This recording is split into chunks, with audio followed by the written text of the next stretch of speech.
पति के दुश्मन हो गईली, अपने पति के दुश्मन हो गईली, समाज में नाक कटवैली।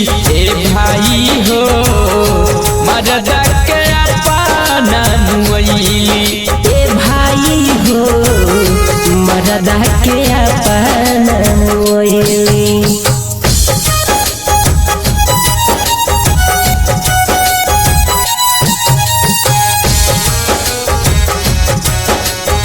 संगीत रिकॉर्डिंग स्टूडियो चकिया। पति सौर भैन पर नाम मुस्कान रहे, हो गईली बड़ा का बेशरम।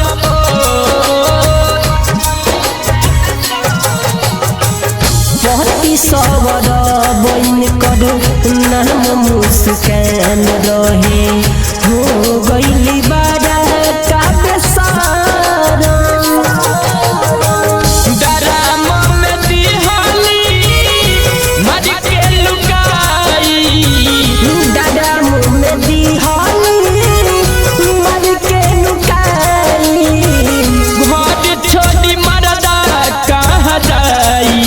ए भाई हो मर्द के दिहाली मुआई, ए भाई हो मर्द के दिहाली मुआई।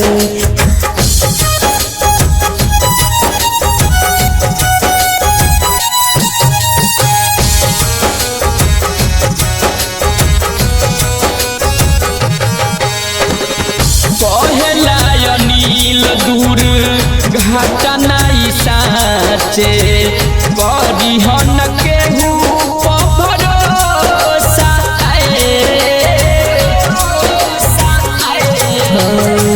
प्रेमी परवेश कहे घाट नहीं साचे, बाकी सब दे दिहे धोखा।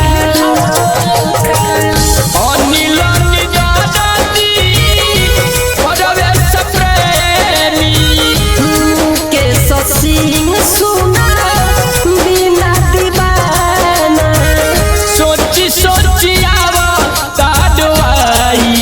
ए भाई अपना मर्द के दिहाली मुआई, ए भाई अपना मर्द के दिहाली।